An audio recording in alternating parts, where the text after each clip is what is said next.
মধ্যবিত্ত বাঙালির জন্য ইন্স্যুরেন্স কি সত্যি দরকার হয়? এখানেও আমি একটা উদাহরণ দিয়ে বলি, বুঝতে সুবিধা হবে সবার জন্য। সেটা হচ্ছে, আমরা চারপাশে প্রতিনিয়ত শুনতে পাই আমার বন্ধু বান্ধব জানিস তো আজকে ওরা মারা গেছে, ওর ওই রিলেটিভ জানিস তো আজকে মারা গেছে, তো শোনাই যায়। তো আমার বয়সীকে যদি ধরি, আমার বয়সী 100 জনের ভেতরে আজকের যদি আমি ধরি, আমার পরিচিত হোক বা অপরিচিত হোক, কেউ মারা গেছে, ঠিক যাচ্ছি। এবার আমার বয়সী যদি কেউ মারা যায়, তাহলে তার যে পরিবার, তার সেই পরিবারের সাস্টেনেবিলিটির প্রতি একটা প্রশ্নচিহ্ন জেগে ওঠে, কারণ maintenance of standard of living, right. এবং কারণ সে কাজকর্ম করতো, সে রোজগার করতো, সে তার সংসার চালাতো, এখন সে আর নেই, ফলে সংসারের দায়িত্ব তো কাউকে একটা নিতে হবে, কে নেবে? ঠিক। এইখানে কি হলো, আমার সংসারের আমার রিস্ক, আমার বেঁচে থাকার রিস্কটাকে আমি ইন্স্যুরেন্স কোম্পানির ওপরে ট্রান্সফার করে দিলাম। অর্থাৎ 100 জন লোক ইন্স্যুরেন্সের প্রিমিয়াম দিয়েছে, 100 জনের লোকের প্রিমিয়ামের ওপর বেস করে একজন লোক যে মারা গেছে সে ক্লেম পেয়েছে। কিন্তু সেই 100 জনের একজন যদি আমি হই এবং আমি যদি ইনসিওর্ড হই, তাহলে আমার ফ্যামিলি বেঁচে যায়।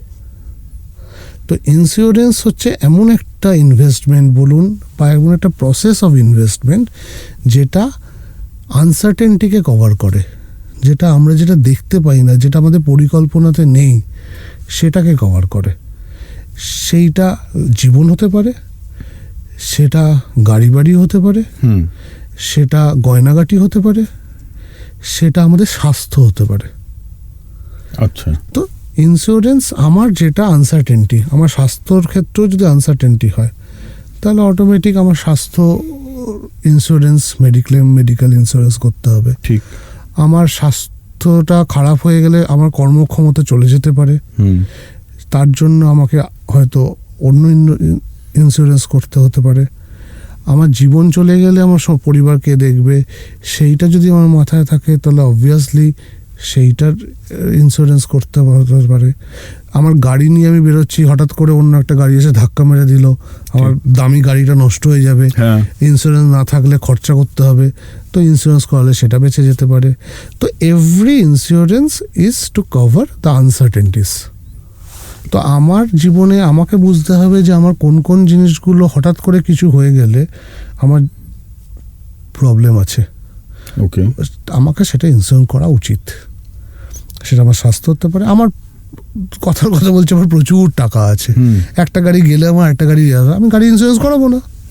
কিন্তু গাড়ি ইন্স্যুরেন্স তো ম্যান্ডেটরি, বাট এক্স্যাক্টলি, মানে আমি বলতে চাই যেটা ম্যান্ডেটরি নয়, যে আমার অনেক কিছু হতে পারে যেটা আমার গেলেও আমার কিছু এসে যাবে না, তো সেটা ইন্স্যুরেন্স করাবো না। কিন্তু যেটা গেলে আমার এসে যাবে সেটার ইন্স্যুরেন্স করানো উচিত। অনেকে এখন একটা জিনিস বলছেন যে ইন্স্যুরেন্স পলিসিগুলো সবসময় ভালো করে বুঝে করা উচিত। তার কারণ হচ্ছে যে ইন্স্যুরেন্সের যে রিটার্নটা আসে সেটা নাকি ব্যাংক এফডির থেকেও কম আসে, বা ইউলি পলিসিগুলোতে আসে কিন্তু সেটা নাকি অনেক চার্জেস কাটা হয়। প্রথম কথা হচ্ছে, আমি বলবো ইন্স্যুরেন্স কোনোদিন করা উচিত না রিটার্নের জন্য, উচিত নয়, কোনোদিন নয়। ইন্স্যুরেন্সের সাথে ইন্স্যুরেন্স করে একটা টাকা ফেরত পাবো সেই আশায়, প্লাস কিছু হয়ে গেলে, অপ্রীতিকর কিছু হয়ে গেলে। এবার আমি যদি ট্র্যাডিশনাল ইনভেস্টমেন্ট ধরি, ইন্স্যুরেন্স ধরি, ইনভেস্টমেন্ট না, ট্র্যাডিশনাল ইন্স্যুরেন্স ধরি, তাহলে একটা খুব এক্সাম্পল দিয়ে বলি, আমি একটা 10-12 হাজার টাকা প্রিমিয়াম দিচ্ছি 3 লাখ টাকার কভারেজের জন্য, ঠিক আছে, ঠিক। এবার 20 বছর ধরে আমি দিলাম, ঠিক আছে, তাহলে আমি ধরি না 20-25 বছর দিলাম, দিয়ে আমি 2-2.5 লাখ সামথিং 3 লাখ টাকা দিলাম, 25 বছর 3 লাখ টাকা দিয়ে দিলাম, বোনাস থাকে যুক্ত করে হয়তো আমি 6-6.5 লাখ টাকা পেলাম, ঠিক, ম্যাচিউরিটিতে। তো আমার 25 বছরে গিয়ে টাকাটা ডবল হলো, বা ডবলের থেকে একটু বেশি হলো। 25 বছর পরে আমি 6.5 লাখ টাকার ভ্যালুয়েশন কী হবে?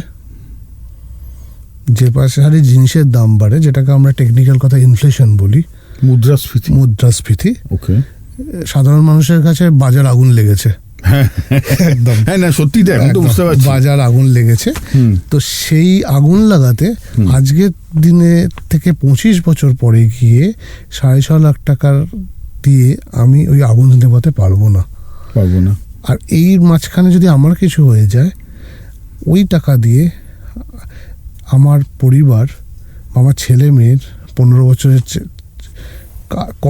শিক্ষা, তারপরে তার জীবন ধারণ, সেটাও আসবে না। ঠিক। তো আমার একুল ওকুল কোনোটাই ওটা দিয়ে মেনটেন হবে না। তো ইন্স্যুরেন্স করা উচিত, আমার বলা উচিত কি উচিত তা জানি না পডকাস্টে, এমন ইন্স্যুরেন্স যে ইন্স্যুরেন্স আমার কভারেজটা এতটা হওয়া দরকার যেটা আমার ওই দিন কোনো সময় যদি আমার অবর্তমানে হয় বা আমার কিছুতে হয় তাহলে সেটা কভার করবে। আচ্ছা। সিম্পল মেডিকেল ইন্স্যুরেন্সের ক্ষেত্রে যদি আমি বলি, অনেকে মেডিকেল ইন্স্যুরেন্স নেই, অনেকের আছে। অনেকের আছে। যাদের আছে তারা আছে বলে শান্তিতে আছে। ঠিক।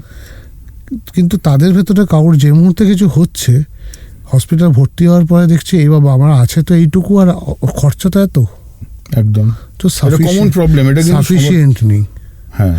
তো আমাকে বুঝতে হবে ওই যে ইনভেস্টমেন্টেও যেরকম আমি তখন বলেছিলাম না, যে আমার প্রয়োজনটা কি, আমার কত দিনের দরকার, কতটা দরকার, ইন্স্যুরেন্সের ক্ষেত্রেও একই জিনিস বর্তাবে। মানে আমার সব কিছু ইন্স্যুরেন্স, ইনভেস্টমেন্ট সব কিছুই ঠিক করে দেবে যে আমার কি দরকার, কত দিনের দরকার, এবং সেই অনুসারেই করা উচিত। মানে আপনি বলছেন যাকে বলা হয় অবজেক্টিভ বেস সেভিংস বা 100 বার অবজেক্টিভ ছাড়া ইনভেস্টমেন্ট হতে পারে না, মানে লাভ নেই হইও। আচ্ছা, এবার একটু আগের প্রশ্নটাতে ফিরে যাচ্ছি। আপনি একটু আগে বলছিলেন যে মিউচুয়াল ফান্ড বা শেয়ার নিয়ে যখন কথা বলছিলাম, তো মিউচুয়াল ফান্ড বা শেয়ারে তো একটা রিস্ক ফ্যাক্টর থেকে যায় যেটা ফিক্সড ডিপোজিটে থাকে না। ঠিক।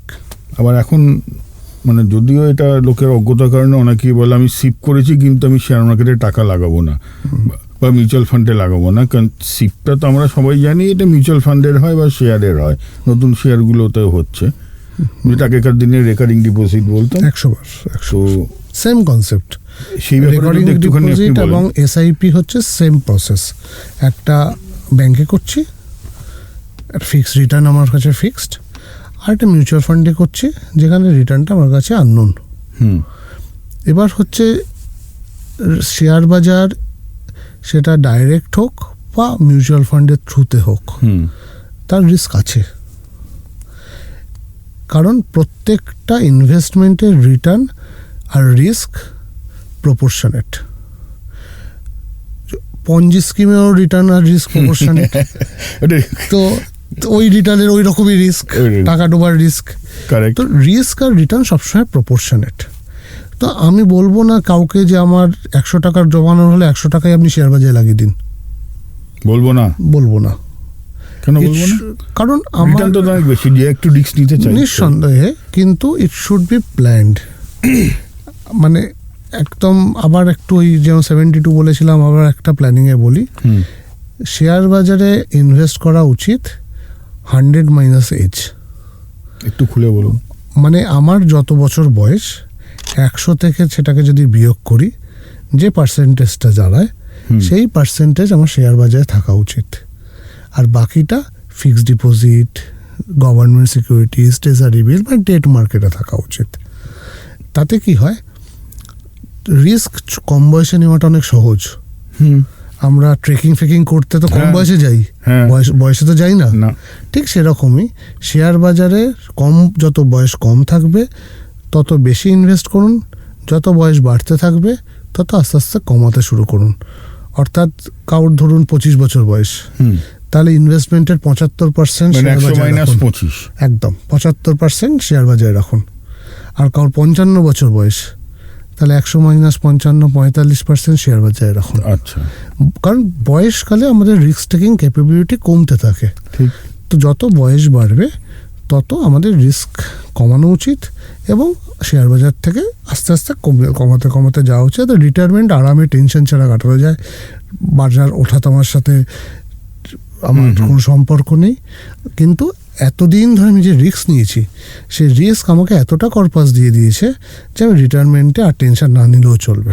ওই জন্য কম বয়সে 75, 70, 75 দিয়ে চলুন, বয়স বাড়ার সাথে সাথে ওটা কমিয়ে ফেলুন।